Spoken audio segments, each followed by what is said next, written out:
eri ko monitor they are handling the situation ni MD ampise, head of content kaina champise, head of radio ampise, now how this tuyisemu tutegedde bakati kale wano wali wensobi wano teriiwo kino kikoze obitegere ebyo nayo nabiyise benakera okukola ku spaka ku macha eyali production manager at a time ne consultant baali tebakeerangako ku 12.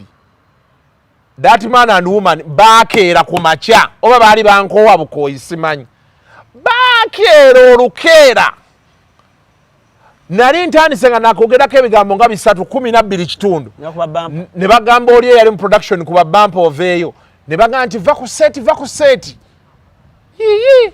esimu kasiakano kankwanjulye mami gadgets abakola emiramu education gadgets zonna mu Uganda bayina tablets z'abaana zonna mu bikanga Samsung, Apple, Origimo ate nga bayina n'esina keyboard, bayina ebimotoka by'abaana, ebimundu, essaawa, bags z'abaana, bottles container ng'ogasseko ne building blocks, bayina headsets z'abaana, bayina smart watch zonna ate nga ziri Origino, bayina wireless charger ate nga basisinkanibwa wali ku Pioneer Mall edduka li PA11 ate ng'osobola bakubira ku 0703-69-69-04 gambye ekikwasagana education gadgets zonna oyina kwekwata mami gadgets kubanga yasinga. Introducing Mapalo Period Pants, a disposable sanitary pad, good for heavy flow periods and maternity. Designed like pants, they're easy to wear with 4 layers of cotton. They're leak-proof, comfortable, highly absorbent, breathable, and affordable. Very good for the night with no worry of spotting. Whether you're at work, at school, at the gym, or traveling for long distances, Mapalo has you covered. Simply dispose of them when done. It's that easy. Get yours at retail shops, supermarkets, or pharmacies countrywide, or find us at Cherabo Complex, room 213 and 316 Bukoto Chisasi Road, or call us. Lakuba bampadde Kimu ajja kulya. Kimu ono tava kulya. Kimu oyo mwana abadde alya. Kimu katujikuterekere wano wamma. Ronnie, you want some food? Hey, you got yours, eh? Na leero mudiibuuze mbere. Ne lwaki Ronnie? Yo muwa cabbage na muchere gwe n'oli byayagala. Muwa cabbage na muchere gwe n'oli nyama na muchere. Vanessa nkwa ku mmere osooka olyeko soko gye bagenda kutambuza. Bati. Bati omukozi wo wajja omuyisa bwotyo. Wamatuula olye bakuwendeka soda. Oyo yamugamba Loli yajja mugoba kati Bati yamuwoninga. Bunteera we n'emmere atuwadde nnyingi nnyo maama ayagala tulye ku pamako buliri. Bati ovuga motoka ki? Ayina akasaawa avuga kasaawe. Firuda. Nyambya nkoko ku bambi. You've worked so hard. Naye alonda omuceere wano bambi. Ayino gundi washite mutandika basmart. Bakufumbira ekitalo. Nange ndaba kitalo. Toyagala kitalo. But kitalo is nice. No, I wasn't born to suffer. Nze fezi y'okubonaona nagivaamu. Ate sikyagiddamu tobeeranga ono maye babeereyo ne bakolima. Era lumu awo namaawo. Nefuna ekyokunywa. Anche njagala toleeta bitule byo sula kikopo kyokka. Otaddemu ejjiiko mmeka? Yongeramu. Kasuku, she's a lady. Be humble. Ate mugambe taleeta bitule. No, just talk nice. Just sound nice. Please toleeta tray, eh? Okitegedde? Yes, yes. Omaye omuwala oyo bamukwana wano. Naye namugamba banne bonna abazze bakola wano babakwanye. Batandikanga ggwe mbu please simaya talk to her weero simaya biki wololo okumayiza wano esto obuzibu bwasinze okufuna bakozi be babakwana ne babatwala ate baba bajja kubeera wano nawe abamu bajja wano bafuna abasajja abategeerekeka bannaye ne business y'ebbaala nno nayo ya bugumu ne saloon. No, it's okay. Esther, bring mama. What's your name? Sorry? Hanifa, eh? Mwala musiramu. Yalokoka. Eh? Yalokoka. Hanifa walokoka. Kino ekifo kisingamba wala balina mannya ga basiraamu nga balokoka. Wano. Gwe, kino ekifo kyamwe kiriranye buli obuntu bwo. Obonyo. Eh? Obonyo. Wali eriwe batemera. Pork joint. But do you still eat pork? Nagivaako. Oli serious? Kavidi yako kakola oli serious? Nina bachali banga basiraamu. abasiraamu maani bankoledde ebintu nensalawo nti ku lwabwe nenkireka omwenge gwe nagaana. Abasiraamu bakoledde abasiraamu mbafunyeemu. Chovolaba King Saha yagira emotoka ya Sheikh Chiti wagiraba yaweddeyo simanya oba yaweddeyo Ronnie emotoka ya Sheikh Chiti yaweddeyo ye yatandika omulimu gw'ogisondayo saa yatandika naye ebyo ebintu birungi gwe that guy preaches nice kati kirungi omusiima ate bamuwe zino ze V8 era bagenda waliwo omukazi yagamba awaddeyo $5,000,000. Man, that was too nice. $5,000,000 nga z'emmotoka. Society yaffe ng'Abannayuganda olaba kati nga oyo Sheikh Chiti be mumusiima mubeera mutaddewo embeera nti obulamu bwe mubukyusizza naye ate ne mumuteekerawo n'embeera ey'amazima. Abannaddiini baffe abasinga balinamu ekizibu because ffe twagala bakolere bwereere, they are not truthful anymore. Okitegedde kati osanga Maseeka alinze ssente za muzikiti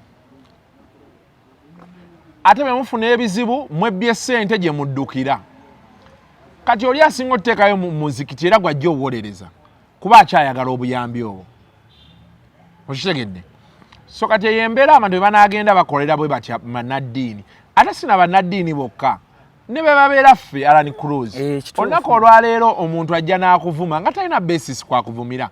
Kyakibola ezo zi clubs nga Manchester bateekawo ezo zi membership nti abawagizi kasita bagamba tukooye Mourinho nga bamugoba kuba they have stake be bayimirizaawo kirabu. But you find an idiot ali ku channel yo ALLANCRUZ live ekinene kye yakola subscribe.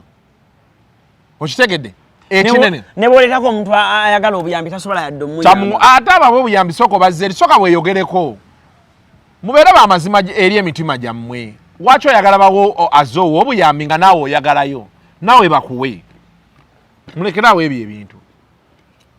Okiga kye ŋŋamba waliwo obupeesa bwe banyiga oba n'ofuuka memba oba n'ocontributinga ku channel awo abali join webale. Abazungu olaba waaki basobola okufukamiza abayimbi abo wadde b'amaanyi nga bagagga kuba bo amaanyi gaabwe amaanyi g'omuzungu tegakoma kuleekaana. Okitegedde bw'amala okufollowinga ku Instagram najja mu kivulu kyo n'agula essaati zo n'agula zi t-shirt n'agula music wo ayina ettaffaali lyakuteekako. Abamu bafuuka na bammemba ab'omuyimbi oyo. Okitegedde kati they have every right to check that person. Mu Uganda you find an idiot ali ku Facebook sinakindi Twitter. There is a TikToker who cut out your work. You said something controversial. N'akijjayo olwokuba TikToker yakisaze n'akidownloading okijja ku TikTok n'akiteeka ku Facebook naawe endowooza ye. Era akakasajja kantama kuki? And then you want to lose sleep over that one. It's not your subscriber. It's not a member of your channel. He contributes nothing to your business. Kyakibola nze nawolereza Mariachi wano ku bya tengetenge. Oteesa mu Mariachi yavodde omwana. You were not at the show. Please, leave us. Toteesa. No, don't do it. Kireke. Echo, what I'm trying to build towards, or what I'm building at, support us. Okitegedde? Sheikh bamusupporting. Yes. Kati Sheikh naye ensonyi zigenda mukwata one day okwagala okubeera manipulated because waliwo oli alina kyayisaawo. Ontegedde bulungi? Ensonyi zijja mukwata. As simple as that. kuba kati Sheikh yategedde agenda tegena nti ayimiriddewo ku maanyi g'abantu ate ng'agalabyeko kuba mu Uganda ekizibu kye tulina abakubi b'enduulu bangi naye abakola action batini mu maanyi bakimuwadde ekirabo nga mulamu ali health wise bulungi agenda kinyumya Kasuku omanyi kiruma nnyo okukola ebintu kandi ndaba abantu nga bajja bu video bwa Ismail nenga when Ismail used to say things bantu balabanga nga muzeyimuka naye Sheikh Chiti alabye ku video bwe nga butambula nga bukyusa obulamu bw'abantu ekirabo kale bamuwadde ekirabo nga kinene nga akyaliwo mulamu akyasobola kikozesa ya Allah wa maanyi nnyo Kasuku okitegeera kati Kasuku nange njagala ndabe fani wo Kasuku nga bafani bakuwadde emmotoka ne bajukusondera nti Kasuku webale nnyo kubanga teweeri antama tebasobola tebasobola lwaki ate balina ssente bafani bote balina ssente banjagala kullo kyanyibola banze nkyalemeddewo wano tebalina ssente naye banjagala ku mutima nibakusupportinga ku YouTube nze sibalinaako era buzibu okola ssente meka ku YouTube omwezi simanyi accountant yabirimu ebyo nze ndabe nkukeberere simanyi wabikebera anti tanze nkebere password accountant yagina why soko mbuli wagenze meeting y'aba YouTuber gye bakoze sagenze UCC nenga wabiwuliddeko nange sagenzeyo nze mbadde manyi wabiwuliddeko nabiwuliddeko naye tewali kipya kyayogeddwa batugambye baagala balanced reporting of course baadde basinga gamba bali mu byabufuzi naye bayagadde kwekwekereza eno balanced reporting then anti nti you be fair Kasuku waliwo oti noli nayogera n'oteekayo but of course our society has moved on past that because people abantu baffe balina otutegeera nti we have interests okitegedde kadi nga boolaba olutalo lwa Spice ne Jenkins you had your interests they lay with Spice Diana so you cannot say you want to be fair and balanced when you have your own interests. This can't happen. Okitegedde yes so kati olyakugamba nti you have to be balanced onaze agambye nti Museveni President Museveni ali bwati ne bwati onoomufuna ddi addemu tagambye nti government agambye president oli mufuna ddi addemu so the world has evolved, it has moved past being accurate. Okay, the accuracy is needed but the idea of being balanced and fair can apply sometimes or not. So now to have mu UCC by no so much zibaita world trends, journalism, even English, the dictionary, they have new words. You know bogula dictionary, you know gena no soma updated dictionary egamba ki tomalaga go Oxford olokuba je wasomerako n'omwana ja ino twala ngateli up to date.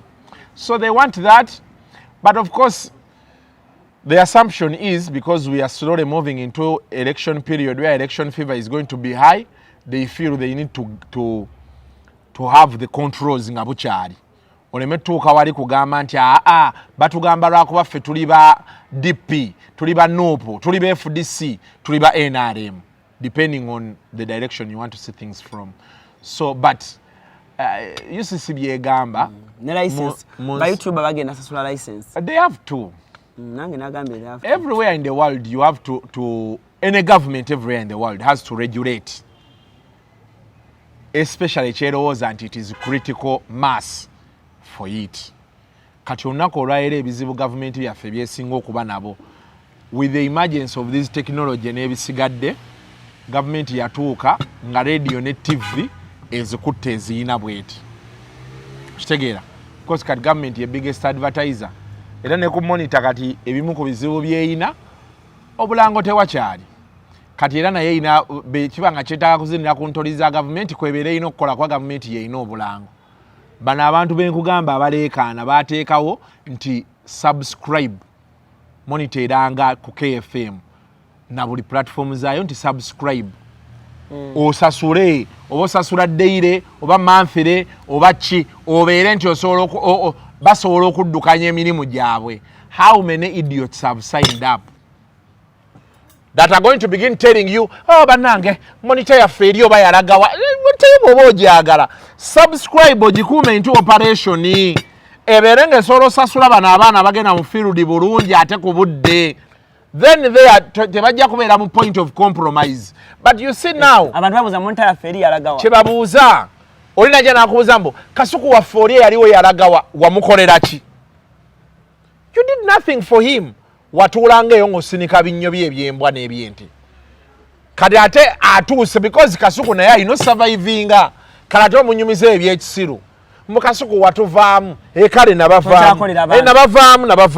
nabavaamu kyekyo. So kati when these things come bwe biba bijja bihitinga abantu be mwagala era naffe ogenda tulaba ku YouTube ebintu bingi bigenda kyuka kuba kati bagenda tandika oluma kati ebintu bye mbadde mwagala kuluma no, when the law starts biting they will tell you ALLANCRUZ, why are you hosting chicken justify ayogera byaki ebyo bino kale bule nago tubadde twogera ino vaawo bakugambe oli omuwala oli ani oli omunene bisambi bitereka ebyo ebintu byayogera wakyayogera ebyo ngate abantu byabadde baagala olaba because kati feno kye tubadde tukoze nti TV ye kugamba toyogera kino tokola boti kati ebimu nga biyita and that is what makes the conversation interesting.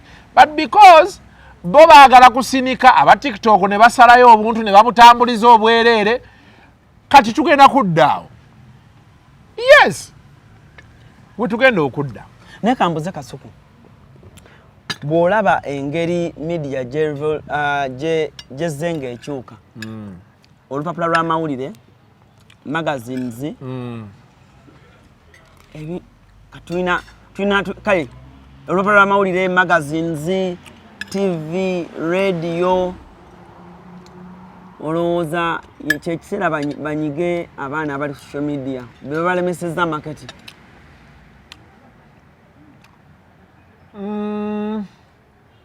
Olowooza government eyambe kwezo mainstream media okulaba ng'etighteningamukko ku baana ba onliners abameruka buli kadde so that TV zino ne radios obulango bweyongera kubanga ti abantu government terina kyegenda kukola ku social media okujjawo ng'egenda gijjawo.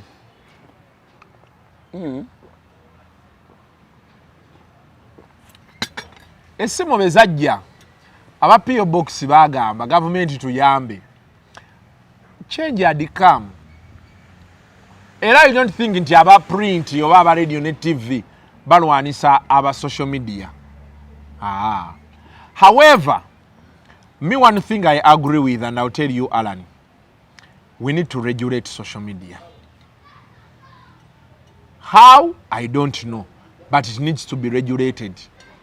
Wabaddewo, there has been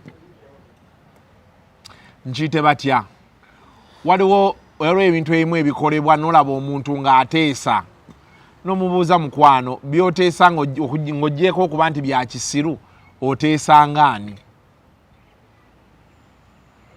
okitegedde. Kati the reason why ebintu ebimu obira we have overnight social media celebrities oli ajja n'atandika era oyo omusezi akola ba okitegeera.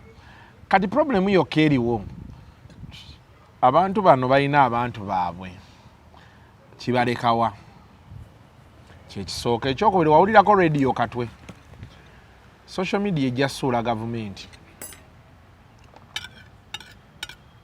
What do you mean? Gwe weebuuze waki bagijjako mu bululu.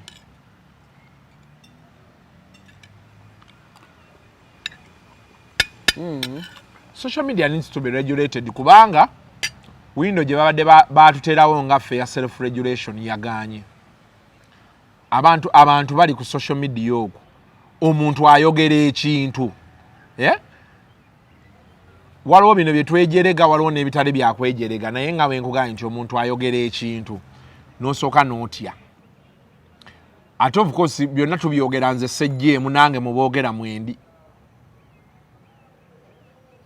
so tuogera notuka Allan woli notyamu kati mwe Allan mukyalemu bino bankuza asima abananda babwatya kati waliyo ffe ensi twagivaako tulina family zetuswalira demuswalira gwe tokyalina family nziyina naye kati navaako nange nakowa kati nange nina okuddeeko abaana bafune kye balya kati oyagala nkole ntya kyebuuze kankitegeeza nti bwoba onoonya ekyokulya ekigambo ekikujja mu mutwe kikubeewo nga bwe kiri nze bwe nti bwendi okitegedde so of course n'abantu abagamba gavumenti etidde akalulu yensonga waaki UCC etandise ebyo hey kuba bamanyi bwetaatye nebeerawo golooza nti president social media ebaba butagijjaako twandibaddewo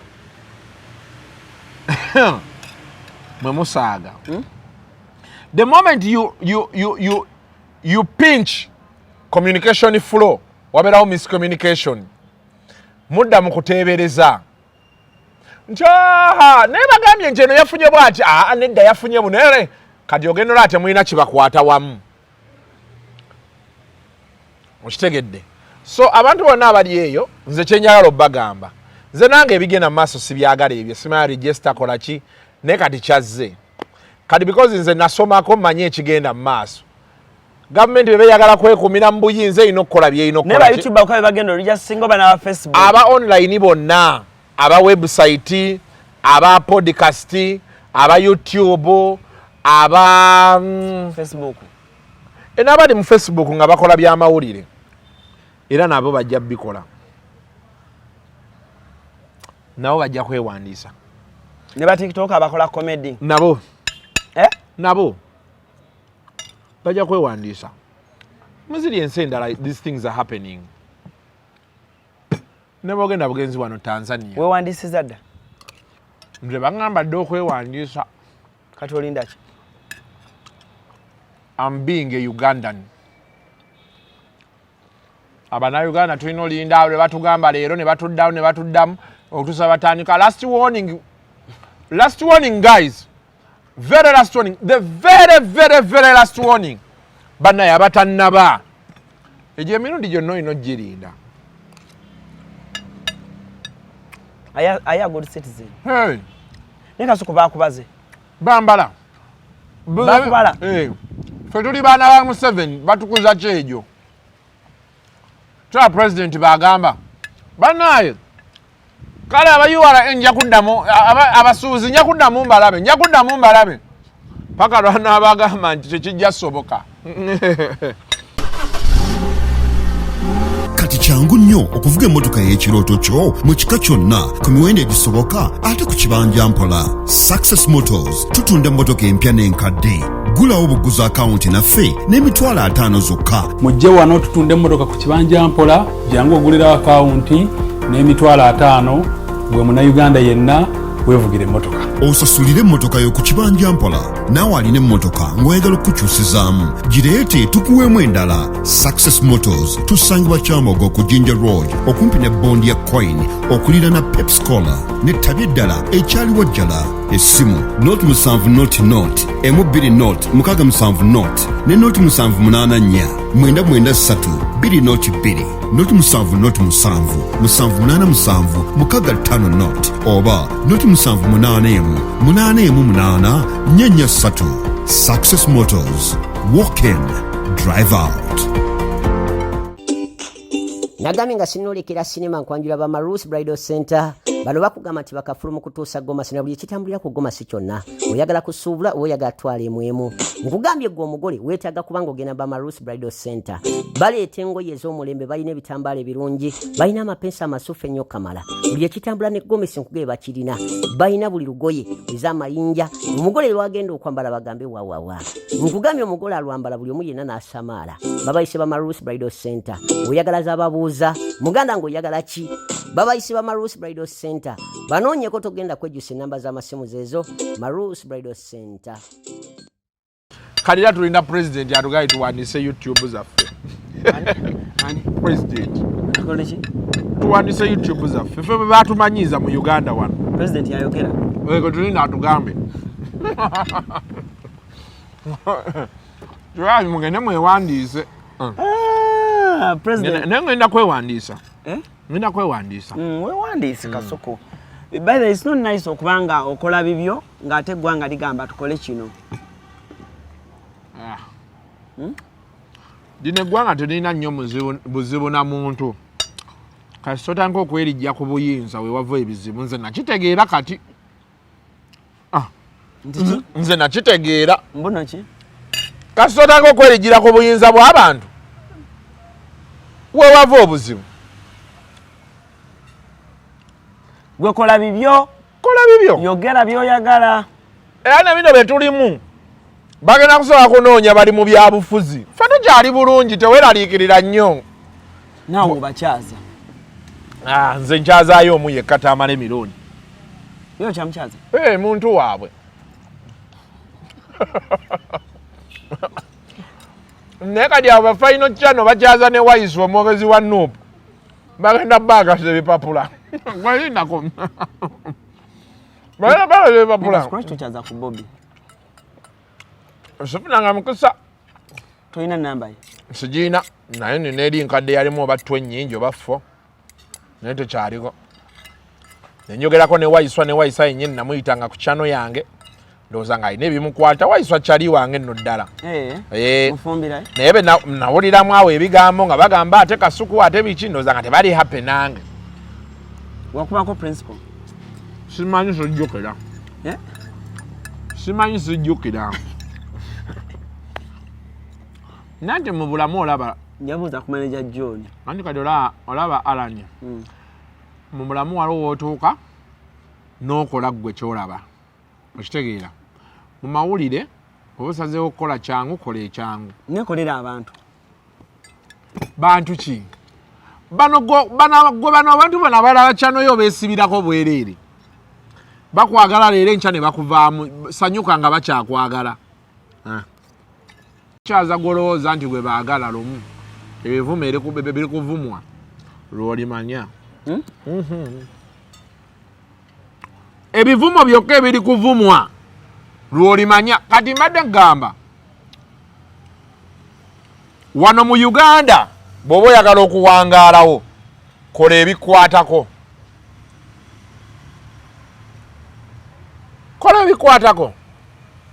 okutuusa abayimbi be batandika okwesiriwaza gwe walaba gavumenti ebaliko naye kasita batandika ebyo ebintu byabwe batandika okucekinga entebe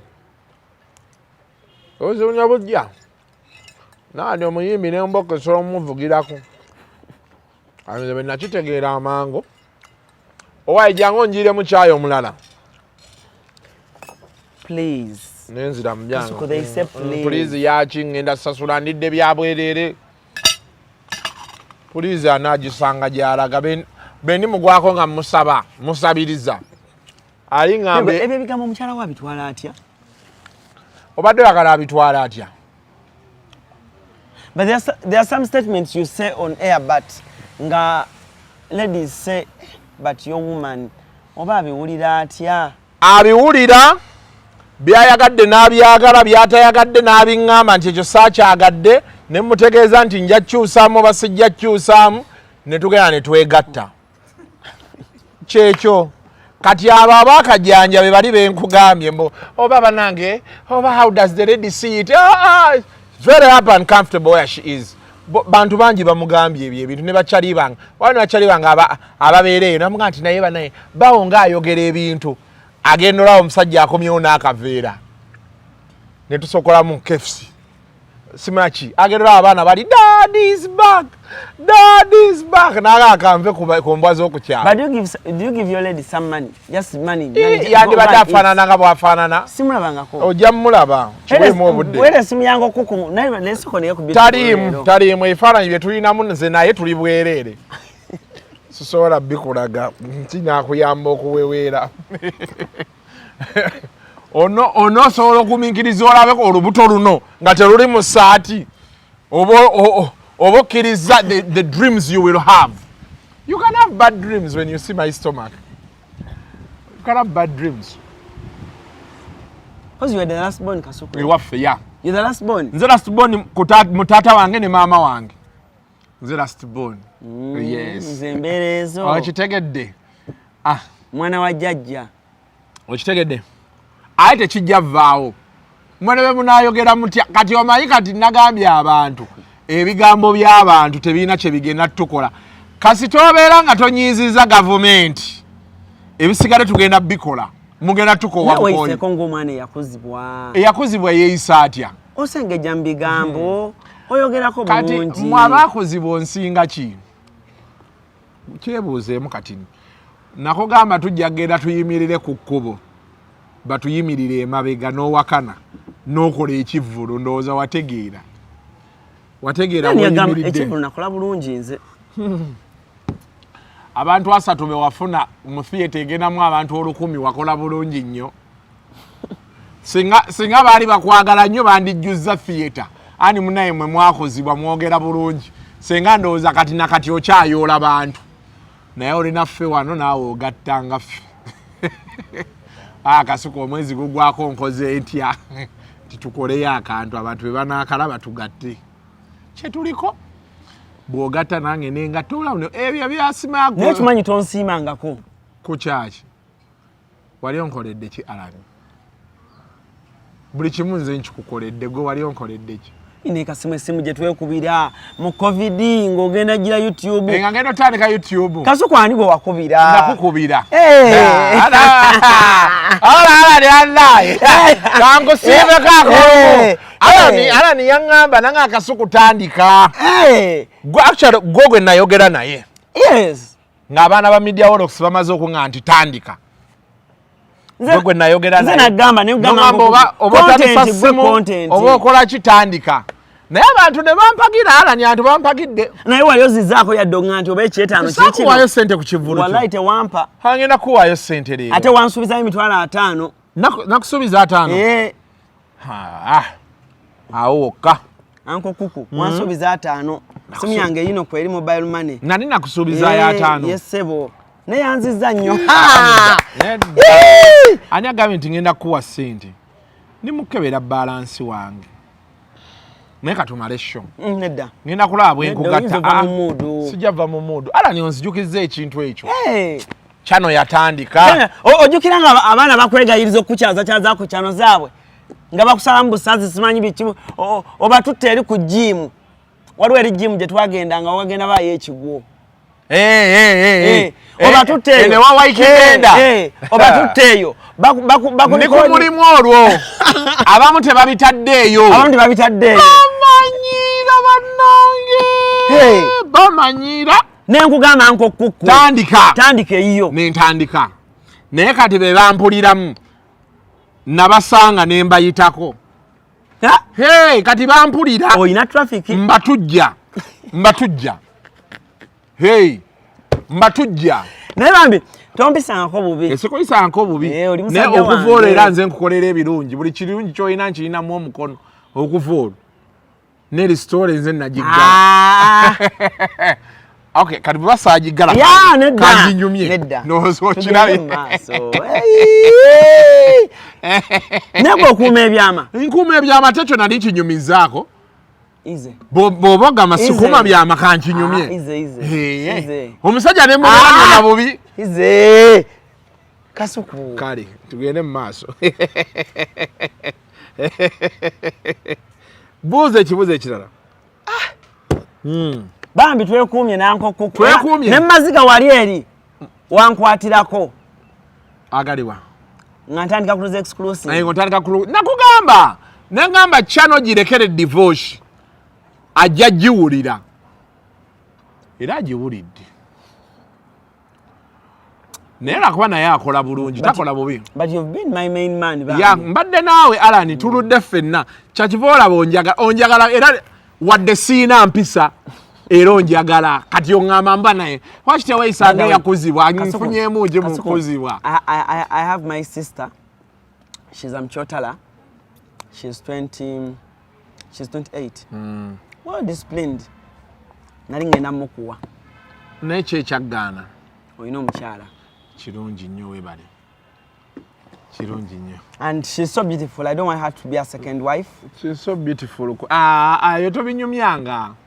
Gokyali mu kumusabira bya second wife. Twali tumukwabudde obukwabuzi. Ne tumukuddizanga akulubuse yenna. Gokyawoza I don't want her to be second wife. Tujja mukulubula nawe woli otye. Ate twegayirire nti kale katumukuwe namba 2. Nkunyonyolenga omukyala bali omukambwe ajja mukuba amyuke. Gweddaawo, my beautiful sister. Toleeta bya kisiru. I have my auntie. Bamwita Auntie Lilian. Abeera mutundu awo. Ewa Pastor Tom.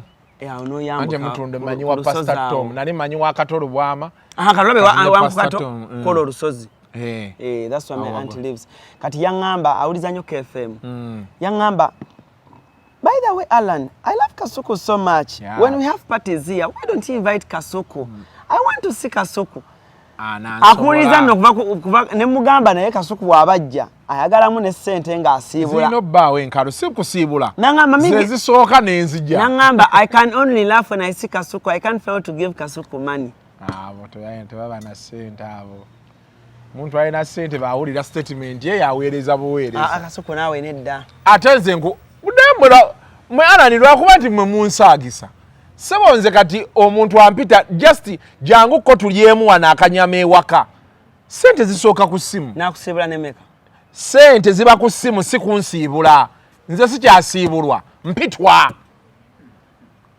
Oli ateeka kaataano n'enzija. Abantu bansasula kunyumya nabo mboozi bamuva Bulaaya.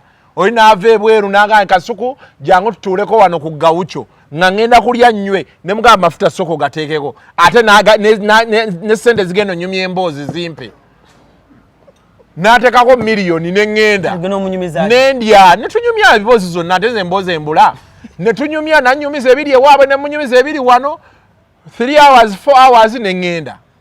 I can't be wasting time like that. Just no.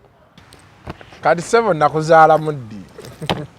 Ali munaye zadde abaana mbadde nsaba mbuulire okuva ku Nicholas gwe tumanyi wate oba wakati awo waliwo abaana ng'abo maama eyezaala y'abaavu nze ngisobola abaavu be baagala neewuunya Kasuku olina omwana omuwala nina abawala naye ani yabamanyaako maama waabwe abamanyi nange ne famire zaffe. I wondered. I was like Kasuku. Yeah. Nina abaana abawala munaye kale nze ate ekinsanyusa ku baana bange bantu balamu bayina empisa. Olimba. They speak English. They speak English. They speak Luganda. Are they fat? One is fat. N'abalala nabo batandise okugejjerera. They resemble you. They are lovely children. Yes, they resemble me. Lovely children. Bambi. Yes, they are lovely. So when is that? When is the baptism gundi day? Tetugenda kuyita. Kubyoyogedde akakantu njagala okansaliremu nkawo omukyala. Akulaba akutegeera kujje. Ate nga munaye yali alaba ebizannyo byo. Anjagala nnyo. Bimama Brighton. Toteekamu kantu. Kati kalekeraawo bbira. Toteekamu kantu. Nze bakyala babagagga bandaba nnyo. Kasuku kati mugagga wange. Ate ansuubiza n'akasente nga tuva wano. Nozo kiraba. Mafuta nga iwe mu paso sete. Wedonga so tugenda baptizing Poza abaana bonna be bakatende. Bana eyo kimye eyo. Kati mbulira mukyala wali ati oyo mwana. Jali mulungi naye. Jali mulungi. Family tujireke. Anko kuku family nzamu yo kid bro. Ani munaye obadde mu family nga ndaba otandise okunkwatirira.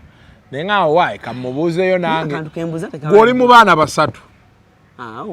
Omu. Mu mukyala wono ate bali be wali wazaalidde. Kuku. Ate munaye goyagala weebake foto yagala twebake. Okirabye? Ye tayagala ffe tubeere waffe. Twebake otulo tujje. Wayina omuwala gwe wali okwana uliriza. Kabyogere. Olina omuwala yazaala abaana Kasuku asala ebigambo. Kasuku tosala. Mugamba nti obadde olimba. Sirimba. Kamwego bato wamanyi n'omwana omukyala bwe oyagala bwina asingawo.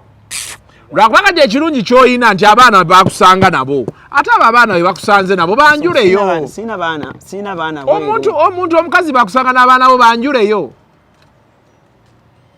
Banjuleyo.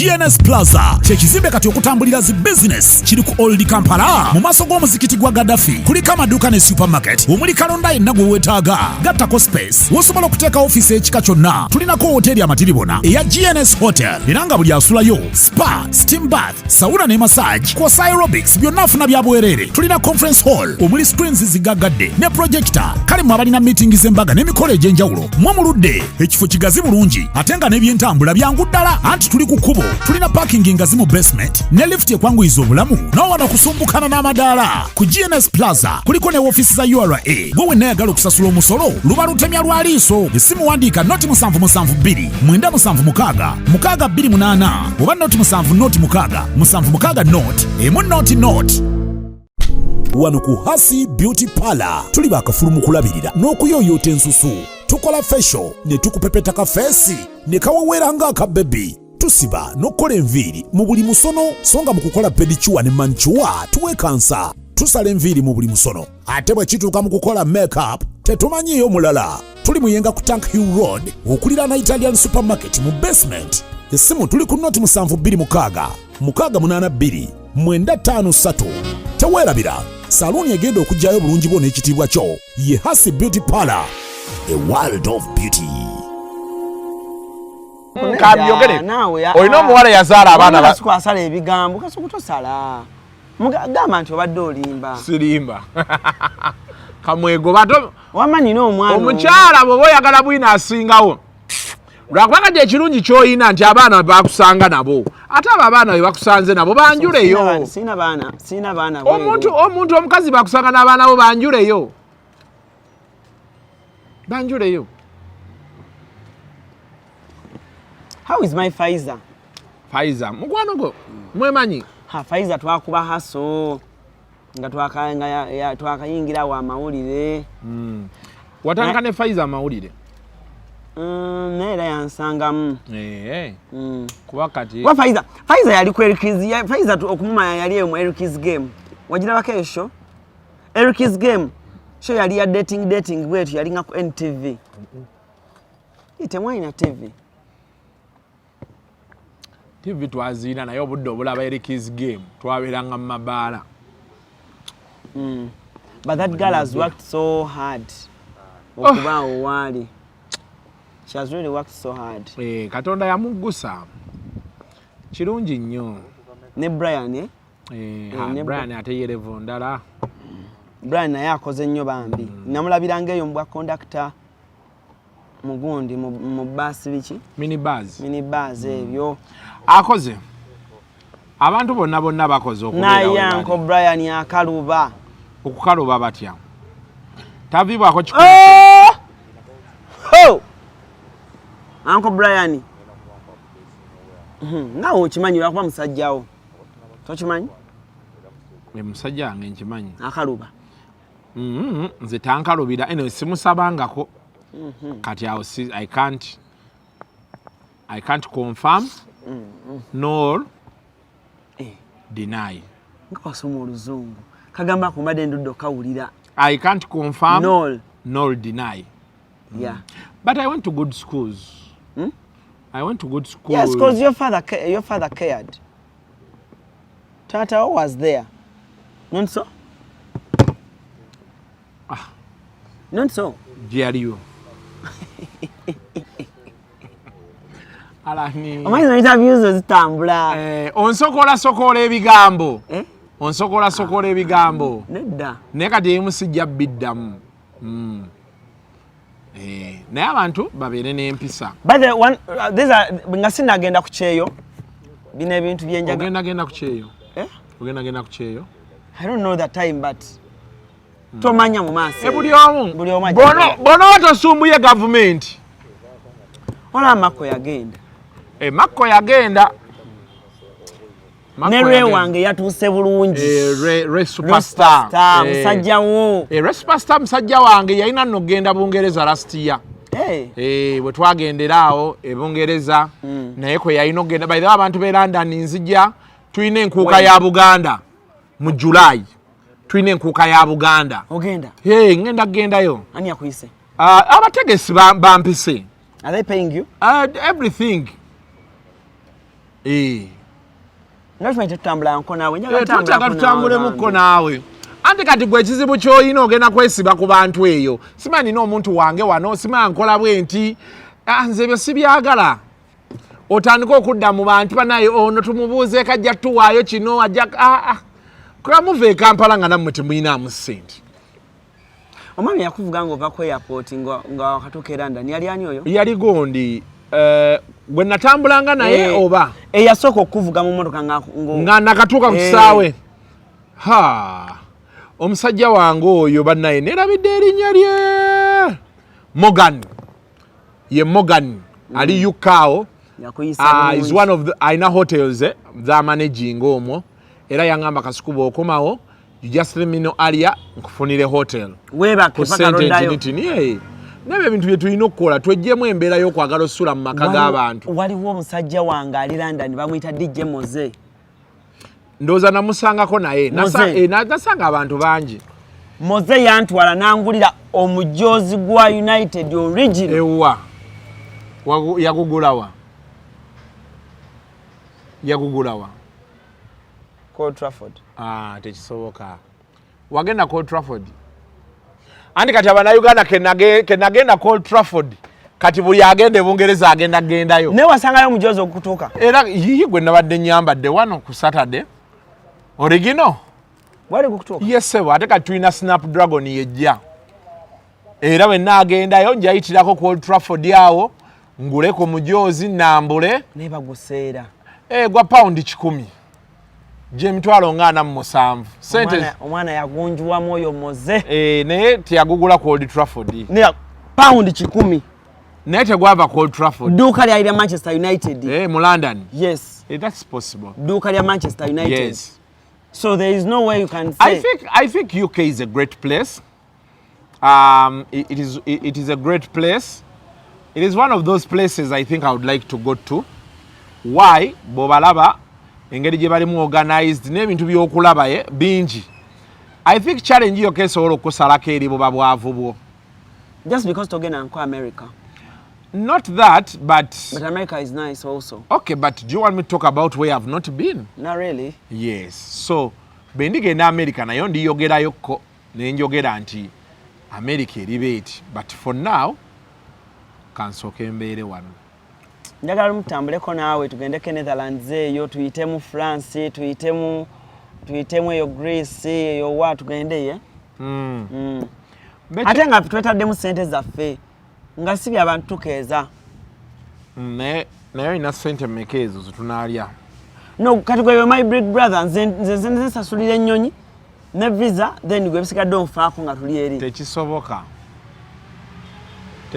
tokirootako olina okubaamu ne sente zo buli lwoba ofuluma Uganda beeramuko n'2,000 eza $.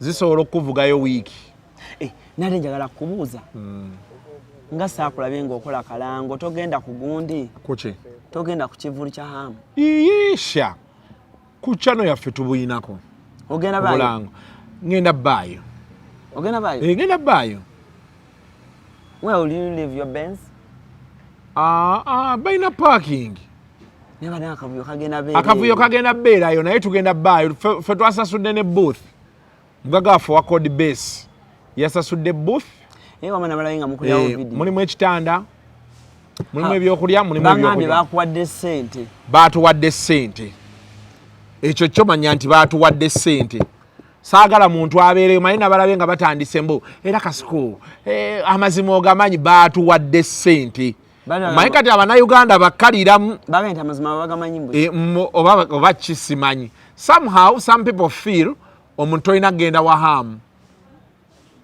okitegedde simanyi I don't know what their sentiments are but we were paid era ne tukola Talk and Talk Show yakolerayo ku Saturday ne tusasulwa n'obulango Kasuku live kwebuli twasasulwa. But muzibu ki omuntu bagende wa hamu? Ate nze mbulaba gwe fitina y'omuna Uganda togimanyi. Baba bawulira obayiseeko nnyo. Hamu yali ampadde ku ssente bambi ate nga sina nona kyenkoze. Talina gwatawanga ku ssente. Yansiima busiimi nampa ekibaasa. Nangamba genda weeyagala oli muvubuka muto okola bulungi ku internet genda. Yes. Naye fitina y'omunayu era Kasuku era nenganze Kasuku nkyaddamu ebyo mbusima yaki mulwotulwolwo ebigambo by'abantu. Era Saturday nafuna akasente fees z'abaana zonna nenzimalayo era baddayo bulungi teri ali waka. Full amount ne requirement na buli kimu ne badda. Cutters of harm. Si cutters of harm. Nze nabeetwalira ate hamu ye yampase school fees z'abaana. Anti ugambe yampa sente abaana ne baddayo kusomera. Nkugambye nti yansasula. Nina kye nali nkoze leka kutandika ebyo bya kisiru. Nina kye nali nkoze omusaala gwange nensasula eri abaana fees. Ne baddayo kati basoma. Sina gwe mmanja. Kati abakolima era bali eyo basasulako bitundu. Bawoze omanya amazima teyandibadde ggwe. Tewali buzibu omwana bagenda mukuddiza omwezi ogujjaawo nga 15 bw'onooba tomaze eyo ssente. Nze yagenda nenkola nenfuna ssente mulinze taamu eggweko mu kime. Abaana bali mu boarding. Mulinze taamu eggweko mu kime. Bali mu boarding. Mulinze taamu eggweko ba mu kime. Mu kime. Baida otwala abaana bo masomero amalungi. Yeah? So kati byebyo no Alani. Ndowooza we call it a day. Nontadde. Tukyagenda mu maaso. 1 hour yaweze watch time tukyagino. Obeera onoonya watch time. Oteekayo ky'otadde. Ogola Alani ensi temugiteekako nnyo maanyi. Okolako ky'osobodde. Nze kubuulira kati nze ngenda kunyuka. Sawa zizino todda ku radio. Mwenda. Sina kigenda kuntuukako. But do you feel like you need radio again? I don't know. Ojumeka Kasuku onyuma ku radio okusinga ku TV. Simanyi. Challenge gye nnina eri emu. Byombi radio ne TV obiraba mbyagala nnyo I really, you know. Challenge eri wano. Sente. Nze emyaka gyange wendi kati sikyalimu binombo. Tukuzimba tugenda kuwa platform. Kati njagala ssente. Waliwo omusajja edda yaŋŋamba nali mmanja banja awo abaali bankozesa. Ngamba gamba ssente banyongeze ssente dda. Naŋŋamba Kasuku olaba. If you asked me, yali mukozi munnange nga tuula mu ka basement dembe nga monitor tennagigula. Naŋŋamba yes oyinza okuba kati saawa eno enduulu oziraba nali naakatandika ndowooza 1 year and a half. Naye ng'erinnya Kasuku litambudde nnyo. Talk and Talk Show epiikinze eri massive. Naye nga omanyi ekintu kyakajja, we don't know how long it will last biki. Kati naŋŋamba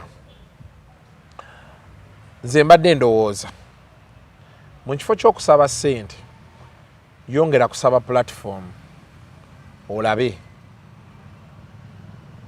Bw'onookwata ekintu kyo n'okinyikiza 10 years later you're going to be in position okusaba ssente zonna z'oyagala. Kitegeera. At the time I was like 20 years. I think I was like 21 years. That's like what? 12 years ago or something like that. Ne benava ku ddembe ne tujja ntandika okukola ne bye tukozeekoze eno. I remembered those words. Okitegeera. Especially at the time when we tried to funa offers ezo, the different radios and TVs that we are calling on us. Najjukira ebigambo ebyo ne mmanya nti kati saawa eno yakunoonya ssente.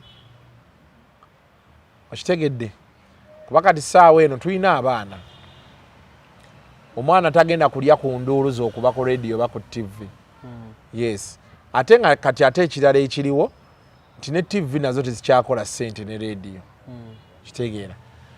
Ezimu tezisasula ate nga zaali zisasula bulungi endala ezalinga zisasulira mu budde ziyisaawo wiiki nga tezinnasasula abakozi abalala babazizza kupa show oba ena okitegeera. So kati saawa eno ne benkugamba nti njagala nnyo okudda ku TV oba radio mu Uganda saawa ya kaakati sirabawo TV oba radio esobola kumpa ssente zenjagala. Kati soft spot gye nsobola okufuna ku ddembe oba ku KFM, if I get a phone call from them is saying well bagaye bange benali nkola nabo abamu bakyaliwo oba bicho, you understand that because the time gye namala ku ddembe nze sibadde sikolera nko radio ndala, so I feel like it is part of me much as it has its owners, but I feel like it is part of me, you know. Saakolako nabo ne mbabanja ate bansasula emyezi gyonna on time, and of course working condition mbeera gye twali tukoleramu nali njagala era byemu ku byannemesanze ogenda ewalala kuba eri twali tuzimbye culture nga bino ebyokweyogerako tebiriiwo. Mbw ate simanya namuwulidde agamba bw'ati alina oloopa ewa boosi nodde eno kitegeera, then supervision yali minimum nga we are all grown ups, you have to do what you have to do. And of course there is a sense of understanding nti awo naye newankubadde tunyigiriza nnyo beetuti naye katubalekewo. But then also most importantly, and this most people who are hiring TV and radio people, kino njagala mukiteeke nnyo into consideration. You have to hire people who are well connected in this business. Olaba keys abo bakeiza abo babatwala obasiba period eyo gye babeerera waawo nagezaako okwogerako ne baboosi baabwe abamu nenga baboosi baabwe bali totally blue nga tebamanyi na kiddako abamu ku top ne boosi waabwe namukubirako kiini nejjo kigozi nayogera naye. Of course I'm not saying that those two are part of the other ones abatamanyi kye bakola, but these are bano benkugamba be batopu, but bali top basalawo naye bano be nali njogera nabo wano nti CEO oba general manager oba MD ebintu byalowoozaako bisinga bino ebya UCC yayise omukozi olw'okuba yaleekaanye. You need to have a programs director that can navigate the waters. Okitegedde kye nagamba bano ku UBC wano issues za Ibra nagamba Morris Mugisha nengamba ne Calvin ne muga Calvin, the man does not need to issue an apology. Okitegedde, go and handle that matter because this is your star player. When you leave your star player exposed, what happens next? Because business je tulimu zino is politics. Tuli mu byabufuzi kati waliwo abantu alani abali awo nga ye anoonya ngeri gyakufukamiza ng'amanyi kasita ofukamira tosobola kudda ngulu. Kati olina okubeera ne ttiimu baboosi abo nalaba production managers baani nga agenda ku acknowledginga nti omukozi wange akoze ensobi ye mu mutima gwe oba ayite n'omukozi amu acknowledging nti akoze ensobi naye alina okuba nga agenda muyirawo omubiri agwe naye publicly yatuule mu zi meeting. Kati kyengamba bye bimu ku birungi bye nasanga ku monitor at a time when I was being fought left, right and center, but my direct bosses had my back because they were connected in the industry and they knew the politics of the industry. Saakirabako ku Spark, saakirabako. They don't. They were totally blue about everything. Awo abayimbi awo we baatabukira ennyo nzijukira eri ku monitor they are handling the situation ni MD ampise, head of content Kaina champise, head of radio ampise, now how this tuyiseemu tutegedde oba kati kale wano waliwo ensobi wano teriiwo kino kikoba obitegeera ebyo byonna biyise benakeera okukola ku Spark ku makya eyali production manager at a time ne consultant baali tebakeerangako ku 12. That man and woman bakeera ku makya oba baali bankoowa bukooyi simanyi bakeera olukeera nali ntandise nga nakogerako ebigambo nga 312 kitundu ne bagamba oli yali mu production kuba bump oveeyo ne bagamba nti va ku set I had never seen something like that in my entire life. Kumpewo. Bagamba va ku set Kuspaka. Kati ekyanyamba obuyinza bwali na muwongo mbabuuza muŋŋamba okuva ku set lwaki anti ebbaluwa yino yazze biki ne mbagamba mukubire MD that matter is being handled. Tebaddamu ne tuddayo ne tukola kati kyenkunnyonnyola ye same fate bakeizi gye bafeesinga nga gundi abasibye so n'abakutte. It took us the outsiders okuba amasimu. I remember I called the king myself. King nangamba I'm out of the country.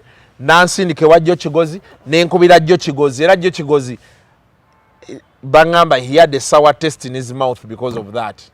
Kubana soka nembabeera bubi Kumpewo nemmala nemmukubira nemmugamba abaana tugenze tutyo okubanga Isima afunye bail abakozi bammwe ne mubalekayo because the first line of confidence yeyo kati bamaze osiba omwana golooza anadda wali ku TV naddamu n'ayogeza amaanyi g'abadde ayogeza tekisoboka era kyoba osigalidde Mugoba bonna baagenda wako ye yasigalayo because where he also doesn't have anywhere to go. Aina ate senga teyagenda dda banne bonna nga bebasiba baavaawo bakitegeera. That is what happens to the confidence of a journalist. The moment you don't shield your worker actually ne baba mukozi wo olaba bano basikaali najja ne yeekola ekyekisiru you don't rebuke him in public. Osooka n'okkiriza nti yakoze ensobi n'okkiriza nola how you're going to handle it. Bw'omala okufuna how you're going to handle it n'omanya you handle it, shield him. Bwe wayitawo omwezi gumu 2-3 n'omugoba okitegeera kye nkugamba. Yes, so kati as people hire bosses olina okuhayalinga boss ng'agenda yiwawo ategeera politics wa industry mu entertainment mu byobufuzi. Kino kigamba ba MD abali mu TV ne radio. Yes, kuba kati anti olaba kati problem eriwo olunaku olwaleero ngenda gigamba. Most TVs and radios because economy sinungi tebalina ba advertiser abantu abasinga olanga kati ba government. Of course phone calls move around. Kino tekikola. Problem eriwo obusungu alaba TV oba radio tasobola buteeka ku boss kuba ye talaba boss alaba ALLANCRUZ kati abeera yagala for example ngenda kugamba tulina we twabeerako wano mu Uganda ng'essimu tulina we kiwandiikibwa simu yekkubirwa oluyimba olwo zino ennyimba za Bobi Wine tolukuba simu yekkubirwa there is no way it is written essimu ejja buzzi kati gwe bw'okuba ku radio ovuma presenter nanga naye ali ku order from above otegera kyeggamba byebiri bye mbadde nkunnyonnyola ku bana abantu okubeesibako kati radio ne TV ezisinga ne zigamba tetugenda kwegoba ebyo ne babyesonyiwa kati omusala ne bafulumya oluyimba era olaba azifulumya radio ezimu zizikuba endala tezikuba ezitazikuba zaakoowa ne zigamba ate kati ogenda kuba oli awo ate batandike olaika okuba owagira ki okitegeera and you have a business to run okitegeera kati bagamba abyesonyiye asinga n'abireka oba okitegedde. So kati of course when you have such bosses nga bwe mbadde ngamba wali kiba kyanguwa kati byeyo zimu benefits. It's why I can go back because of course they will not have the money to pay me. They won't have it with the money I want, but home because you know it's those home. Things. But then also life has phases. You move on. Anyway, bw'okwata kino n'olaba nga kigenze ng'ate ogenda ku kirala. Abantu nze nabagambanga nnyo edda ne mbagamba nti nze nsobola okgenda wano ka radio kali awo bayitawo bati Katayiga FM. nsobola okugenda n'enkolerayo kutayiga bwe mba njagala ate era eddoboozi lyange newulika ogenda okulaba mu mwaka gumu ng'ozzeemu ondaba ompulira ng'ate kutayiga gwali gw'ensonga ng'ate kati keekakutte lwakuba nti kati bannannyini radios ezo balina kali ka saying mu you can't be bigger than the station ebyo kati beerimba you can't be bigger than the station balabyeko abaana abavudde ku ezo radio ne bagenda ne bakola ebyo YouTube byabwe kati olowooza ssaawa eno Alani omwana nga ani gwe mba nkugerezaako ono omwana avuga piki SB4 avuga piki mbadde simanyi ono gundi ono webidredi kuki kati golooza kuki osobola omunyumiza ebya komawo tukole nga yavudde ku TV oba ku radio omwana ng'akola olukumi lwe olwa $1 omwezi osobola omugamba nti addeyo akole ku radio emusasule $2,000,000 oba emugambe nti pastore ng'asobola oshootinga content we mu nnaku 2 owa wiiki nnamba n'agenda ejjinja ku biici n'atuula n'asigala ng'afuna ssente ze osobola so byebyo naye nga tumaliriza show yaffe eno njagala ompe your view about weekend ku TikTok kubaddeko abaana ba TikTok abana batema mu waka abalina ezo pages nga batema waka mu kushoza ba YouTuber nga bagamba ba YouTuber basuso strikinga ate nga nabo ba promotinga. Are you happy with those TikTokers? Is there a way you want things to be done? Do they really help? What's your say? Kati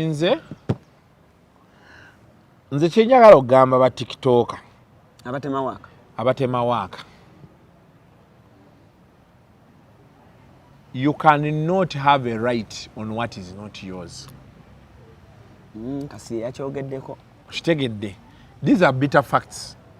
Kale oliva obogamba nti ye o promoting awaka we gwe muleke olabe bw'atatambula because before TikTok waka yatatambula bino ebyotema mu waka byakatandika juzi wano like 1.5 years ago okitegera because it is two way waliwo abantu abamu nga tebafunye mu ebyo byakutema mu waka waabwe ate numbers zaagwa bwe views zeeyongera kukka okitegera. So the thing TikTokers need to understand is this: you cannot have entitlement ku kintu ekitali kikyo.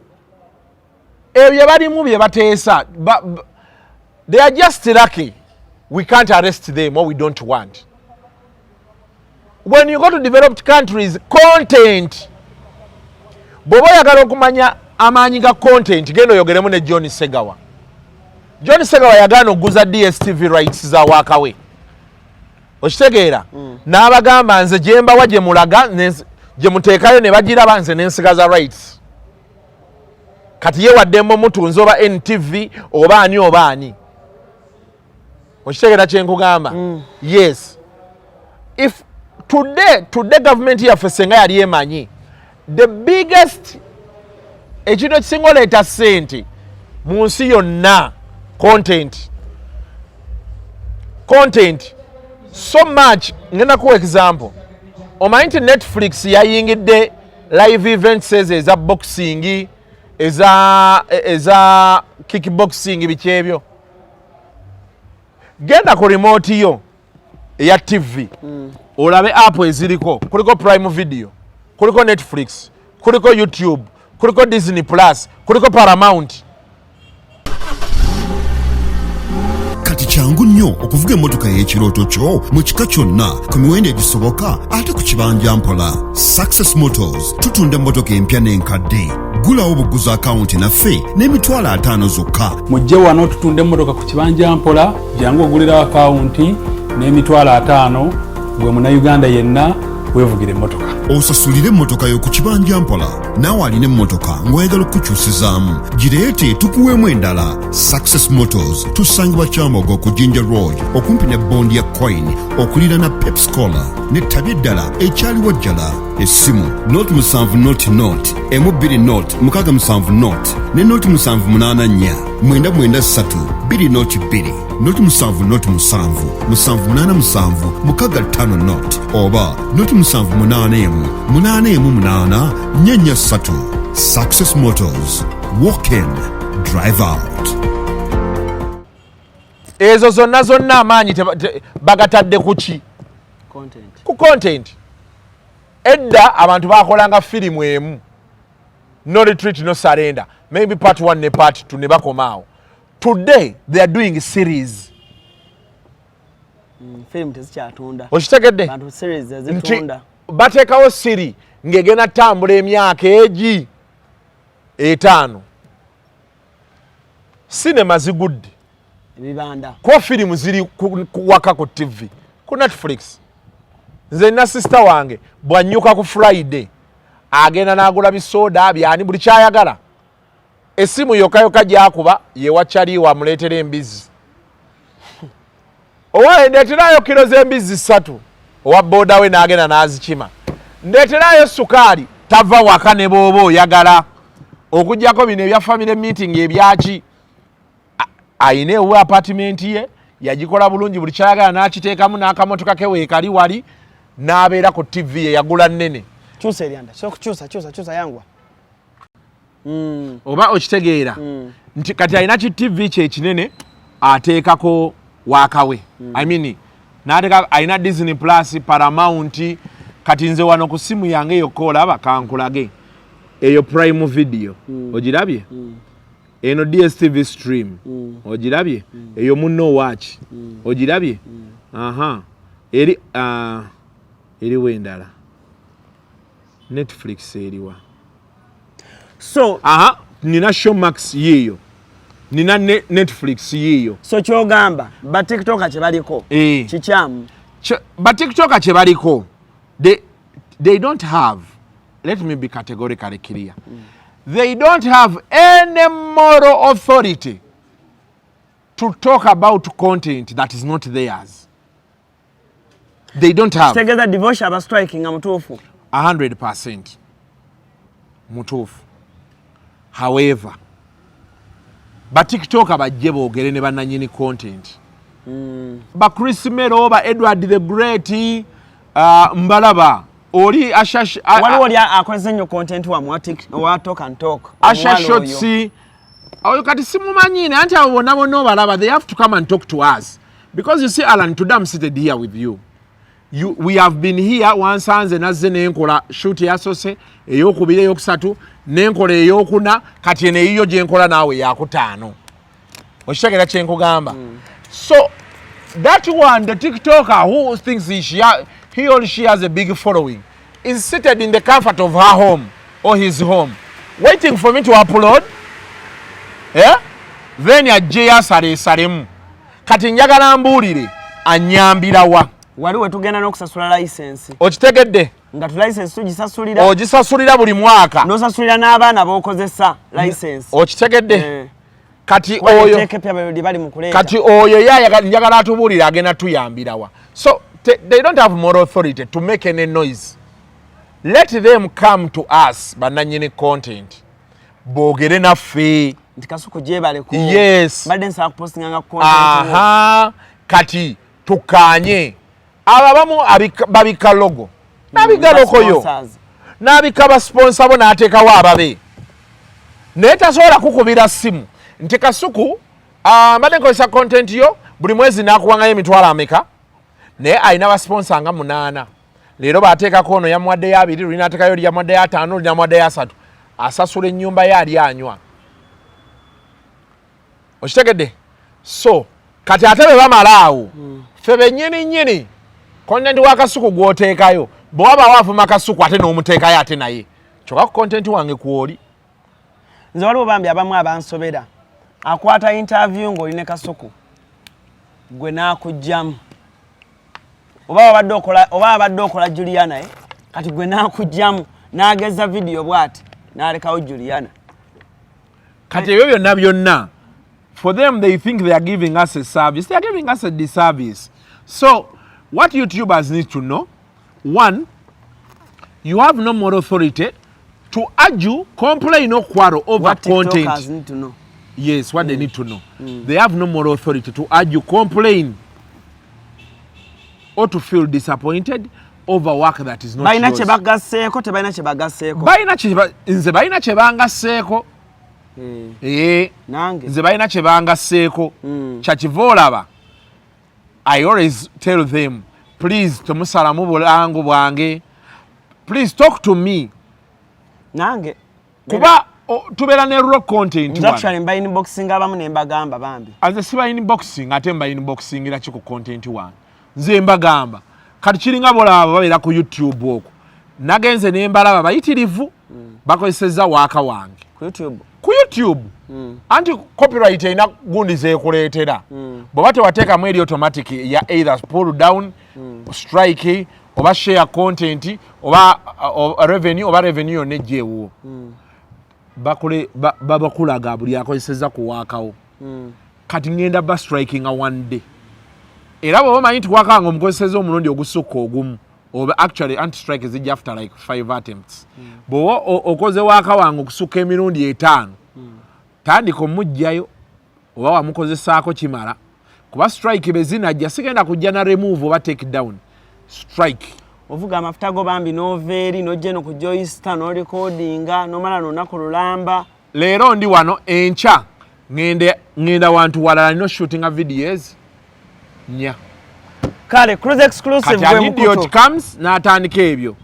Kati aba TikTok please and please mwekolemu ekibiina mujje mutuule naffe. Tuagreeing. How do you use our content? Bw'oba osazeewo nti gw'olina abakusasula obike logo zaffe oteekewo brandi zaabwe tukaanye nti yes bw'oba ofuna emitwalo 10 mpaka 5. Ate oba osasulwa. Kale tweyanze. That has been Kasuku for you. ALLANCRUZ is my name. CRUZ exclusive gwe mukutu konsizo kubanga ate otulabira. Sagala kubanga ate nsukako wano for now. Msebulungi for now mwera. Esi mukasya kano kankwanjulira mami gadgets abakola emiramu education gadgets zonna mu Uganda balina tablets z'abaana zonna mu bikanga Samsung, Apple, Origimo ate nga balina n'esina keyboard. Balina ebimotoka by'abaana, ebimundu, essaawa, bags z'abaana, bottles container ng'ogasseko ne building blocks. Balina headsets z'abaana, balina smart watch zonna ate nga ziri original. Balina wireless charger ate nga basisinkanibwa wali ku Pioneer Mall edduka li PA11 ate ng'osobola bakubira ku 0703-69-69-04. Gambye ekikwasagana education gadgets zonna olina kwekwata mami gadgets kubanga yasinga.